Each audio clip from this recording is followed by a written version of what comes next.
Question number है 8, exercise 8.1 9th class quadrilateral. Question ये कह रहा है A B C D is a rectangle. ठीक है, ये रेक्टेंगल की बात कर रहा है, यानी जिसके दो अपोजिट साइड्स इक्वल होंगे, मतलब ये साइड इसकी इक्वल, ये साइड इसकी इक्वल। मैंने बना दिया है, वीडियो लंबी हो जाती है इसलिए मैंने ये ए बी सी डी एक रेक्टेंगल बनाया है। रेक्टेंगल में क्या होता है, दो अपोजिट साइड, यानी डी सी ये बी की इक्वल है और बी सी क्या होता है, ए डी की इक्वल। ये अपोजिट दो साइड इक्वल होते हैं और इनके एंगल्स जो होते हैं वो 90 डिग्री के होते हैं।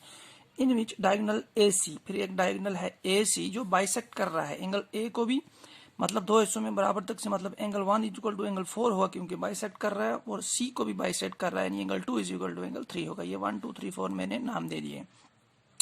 तो आपको प्रूव करना है A B C D square. आपको बताना है ए बी सी डी ये जो रेक्टेंगल बनाया है, तो A B C D square. Square में क्या करना होता है कि हमें चारों साइड इक्वल करने हैं, तो जब चारों साइड इक्वल हो जाएंगे और उस रेक्टेंगल को हम कहते हैं स्क्वायर। ठीक, दूसरा करना है डायगोनल बी डी, तो एक और डायगोनल डाला है बी डी। तो बताना जिस तरह ए सी बाइसेक्ट कर रहा है ए और सी को, उसी तरह बी डी बाइसेक्ट कर रहा है बी और डी को। तो पहले हम लेते हैं first case, A B C D is square equal करेंगे। ठीक है, सबसे पहले हम लेंगे ये triangle, in triangle A D C. A D C गौर से अब देखिएगा, ए डी सी में अगर आप गौर से देखें ट्रायंगल ए डी सी में, अब अगर गौर से देखें एंगल 1 जो है वो इक्वल होगा एंगल 3, क्योंकि जो रेक्टेंगल होता है ये स्क्वायर होता है तो वो एक पैरेललोग्राम भी होता है, यानी उसके अपोजिट साइड्स पैरेलल भी होते हैं। और ये जो डायगोनल रहता है ये इसका ट्रांसवर्सल लाइन, सॉरी जो दूसरी लाइन होती है ये ट्रांसवर्सल लाइन होती है। देखिए डी सी जो है पैरेलल है ए बी के, और ए सी जो है ये यहाँ पर डायगोनल जो है ये क्या है, ट्रांसवर्सल। तो जब ट्रांसवर्सल लाइन है तो 1 हो जाएगा इक्वल 3 के, क्योंकि अल्टरनेट इंटीरियर एंगल्स, और 2 हो जाएगा 4 के अल्टरनेट इंटीरियर एंगल्स। उसके बावजूद angle 1 is equal to angle 4 भी है, इसलिए है कि एंगल ए जो है ये बाइसेक्ट हो रहा है बी डी। तो हम लिखेंगे फर्स्ट पहले लिखेंगे angle 1 is equal to angle 3 और angle 2 is equal to angle 4। इसको दोनों को मैं लिखूंगा अल्टरनेट इंटीरियर एंगल्स। ठीक है, तो ये उसके बाद लिखेंगे angle 1 is equal to angle 4। ठीक है, ये क्वेश्चन में गिवन है, मैंने गिवन इसलिए लिखा क्योंकि ये दिया गया है कि ए सी बाइसेक्ट कर रही है एंगल ए को और सी को भी, तो 1 4 इक्वल होंगे और 2 3 भी आपस में क्या होंगे, इक्वल होंगे। तो मतलब 1 इज इक्वल टू क्या है 3 और 2 क्या है 4 और 1 क्या है 4, यानी 1 3 के इक्वल और 1 जो है वो 4 के इक्वल। इसका मतलब 1 किसके इक्वल में भी है, इसका मतलब है 1 जो है वो 3 के इक्वल में है और 1 जो है वो 4 के इक्वल में भी है।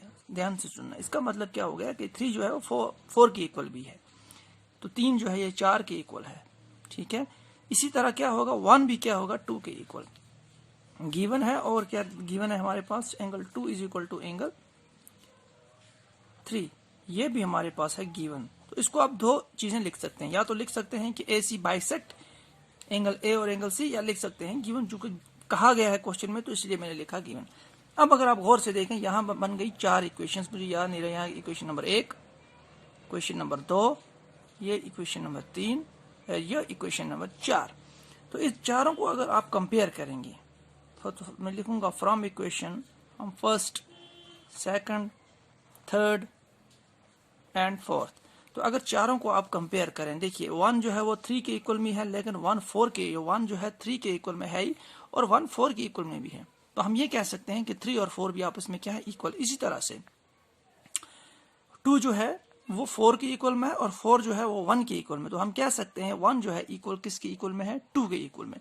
तो इसका मतलब ये हो गया, इसका मतलब हम ये कह सकते हैं कि एंगल 1 जो है वो इक्वल है एंगल 2 और एंड एंगल 3 जो है वो इक्वल है एंगल 4। ठीक है, ये क्वेश्चन में। अब इसके देखेंगे एंगल के अपोजिट साइड कौन सा है, इसके अपोजिट साइड देखो तो ये है सी डी, इक्वल हो जाए एंगल 2 के अपोजिट साइड कौन सा है, 2 के अपोजिट साइड है ए डी, और 3 के अपोजिट साइड कौन सा है, A B, is equal to 4 के अपोजिट साइड कौन सा है, बी सी। अब आप गौर से देखिए ए डी जो है वो इक्वल हो गया हमारे पास C D, A D equal किसके, सी डी, और ए बी इक्वल हो गया बी सी। तो चूंकि ये अभी रेक्टेंगल है, तो रेक्टेंगल की अगर बात करेंगे तो मैंने पहले ही कहा था आपको, ये साइड होगा इसके इक्वल और ये साइड जो होगा इसके इक्वल। मतलब ये हो गया आल्सो, मैं इसमें लिखता हूं जो कुछ क्वेश्चन में चूंकि रेक्टेंगल है तो रेक्टेंगल में हम लिख सकते हैं ए डी इक्वल है, ए डी किसके इक्वल है, बी सी के, ठीक है। और क्या है,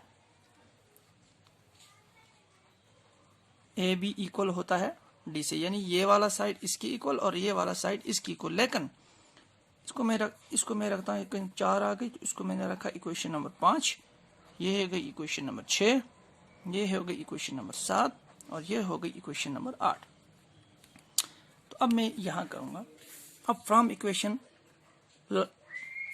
फ्रॉम 5 6 7 8, अब देखिए मतलब क्या है, 5 सी डी 6, ये दो इक्वल, 7 ये और ये इक्वल, ये और ये इक्वल, और 8 ये और ये इक्वल। तो मतलब क्या हो गया, ये इक्वल है इसके क्योंकि रेक्टेंगल है, और हमने अभी प्रूव किया कि ये जो इक्वल है इसके भी, क्योंकि 2 इक्वल है 1 के, तो इसके अपोजिट साइड भी क्या होंगे। तो अगर ये इसके इक्वल है और ये इसके इक्वल है तो हम कह सकते हैं ये तीनों भी आपस में क्या है, इक्वल है, ठीक है। और चूंकि ये इक्वल इसके में भी है, ये इक्वल इसके है और ये इक्वल इसके है, वो गिवन है।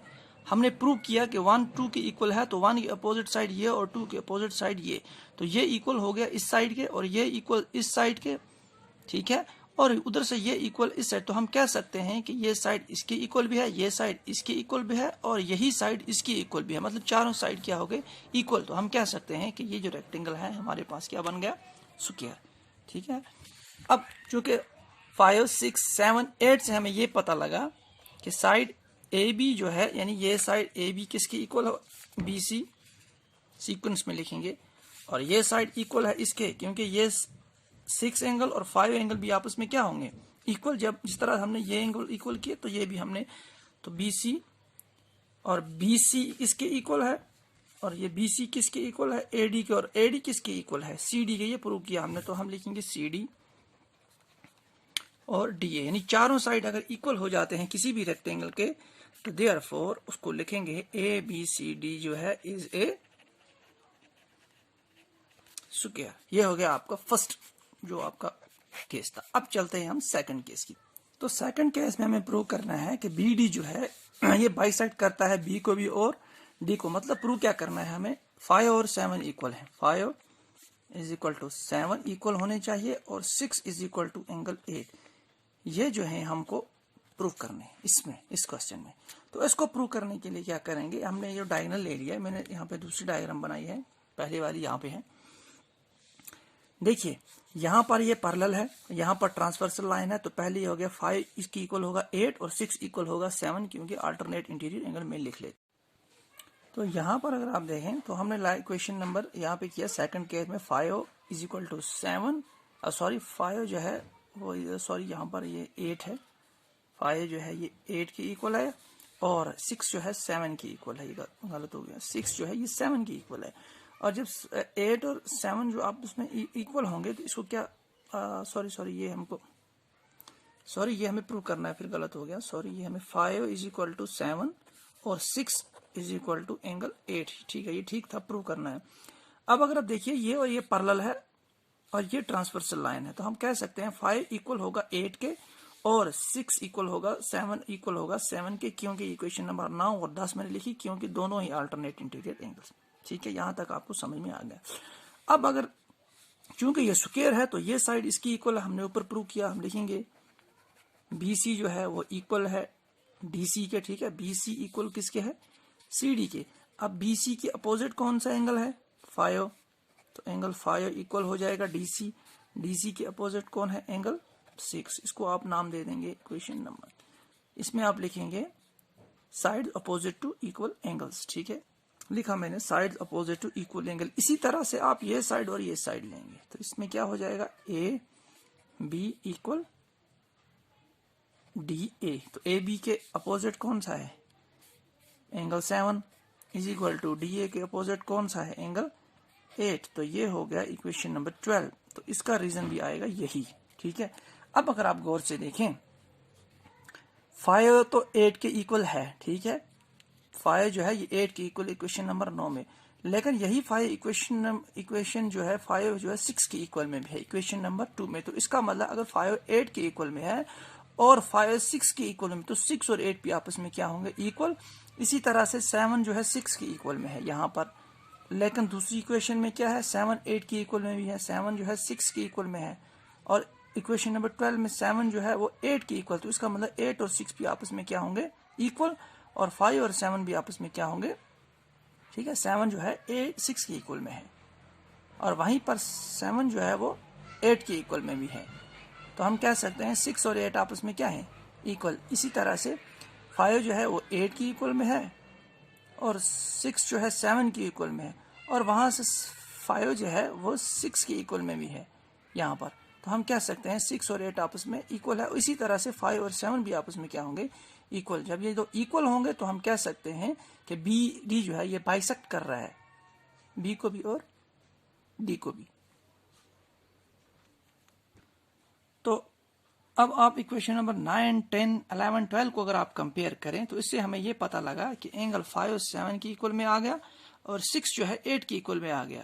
तो मतलब बी भी बाइसेक्ट हो रहा है, डी भी बाइसेक्ट हो रहा है बी डी की वजह से। तो हम लिखेंगे 5 is equal to 7 and 6 is equal to 8। therefore यहाँ पर therefore है, therefore diagonal BD, ये BD है, ये BD bisects angle B and angle D